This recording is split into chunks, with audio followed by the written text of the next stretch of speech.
Testosterone HRT के कुछ side effects हैं? अगर हाँ, तो एक किस स्टेज के ट्रांजिशन के किस स्टेज में आती है? हम चार हिस्सों में बांट सकते हैं साइड इफेक्ट। एक तो है मेंटल, जैसे आपने बात की मूड स्विंग्स की, गुस्सा, एग्रेसिवनेस। इसी में आ जाएगा अनकंट्रोल्ड लिबिडो। कई बार लिबिडो इतना बढ़ जाता है कि आप अपना आपा खो बैठते हैं and maybe you get into a situation which you regret later. तो इसको अब हम हल कैसे करें? एक तो अगर हो गया तो हो गया, don't think about it too much. Secondly, just go slow, धीरे धीरे टेस्टोस्टेरोन। तो पहले तो ये हो गया गुस्से वाला, लिबिडो वाला, not able to control yourself वाले साइड इफेक्ट। और हल इसका है smaller doses of testosterone, build up slowly. दूसरा साइड इफेक्ट है पॉलीसाइथीमिया, जिसमें हीमोग्लोबिन बहुत बढ़ता है। इसके लिए हर 3 महीने पे टेस्ट होना चाहिए या 6 महीने पे। अगर आप एक ही डोज पे चल रहे हैं तो आपको बार बार नहीं देखना पड़ता हाईवे पे कि मैं दिल्ली जा रहा हूँ या जम्मू जा रहा हूँ, भी आप पता है आप ठीक सही हाईवे पे, तो 6 महीने पे भी टेस्ट करा लो।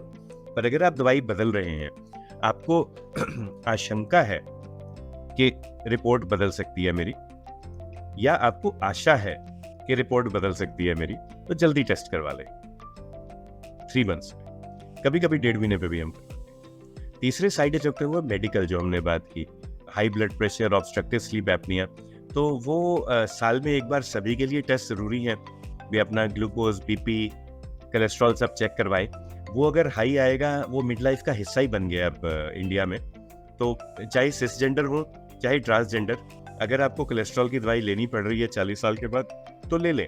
It is to prevent heart disease. अगर आपको एक्सरसाइज या कुछ करना पड़ रहा है खराटे कम करने के लिए, तो वो भी कर ले, मतलब ये पार्ट ऑफ लाइफ है। तो पहला था मेंटल इश्यूज, सेकंड था पॉलीसाइथीमिया, हीमोग्लोबिन वाला, थर्ड था मेडिकल। 2 और साइड इफेक्ट लेते हैं, और चौथे वाला है स्किन से रिलेटेड।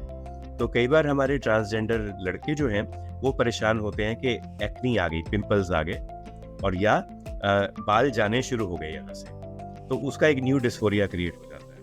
तो उसके लिए कहेंगे ये दोनों टेस्टोस्टेरोन और एंड्रोजन की निशानियां हैं। स्किन स्पेशलिस्ट के पास जा सकते हैं। अगर बेसिक ख्याल रखना है एक्नी का, तो फिटकरी लगा ले। और एलोपेशिया अगर बहुत हो रहा है, तो I think we should reduce the testosterone dose, क्योंकि वो टेस्टोस्टेरोन से लिंक्ड है। तो इसको बहुत ज़्यादा डिले ना करें, 6 महीने, साल, 2 साल ना वेट करें। अगर एलोपेशिया है तो आप अपने एंडोक्रिनोलॉजिस्ट से बात करें। अगर रातों रात एलोपेशिया हो गया, बाल चले गए सर के, और आप चाहते हैं, तो हेयर ट्रांसप्लांट वाले जैसे डॉक्टर देवांशु हैं, वो बड़ी हैप्पीली ये काम कर देंगे, ये आसानी से हो जाता है। आखिरी वाला है रिस्क ऑफ कैंसर। अब इसका बहुत कंफ्यूजन है ट्रांसजेंडर महिलाओं में भी और ट्रांसजेंडर पुरुषों में भी, क्योंकि सभी की ऑर्गन इन्वेंट्री अलग होती है। ये शब्द आप सब लोग पहचानते होंगे, organ inventory. Organ inventory means किसी में यूट्रस है, किसी में नहीं है क्योंकि उन्होंने बॉटम सर्जरी करवा ली। किसी में सर्विक्स है, किसी में नहीं है क्योंकि उन्होंने बॉटम सर्जरी करवा ली। तो जो भी ऑर्गन्स है आप में, उनकी जो भी स्क्रीनिंग बनती है कैंसर की 40-50 साल के बाद, वो होनी चाहिए।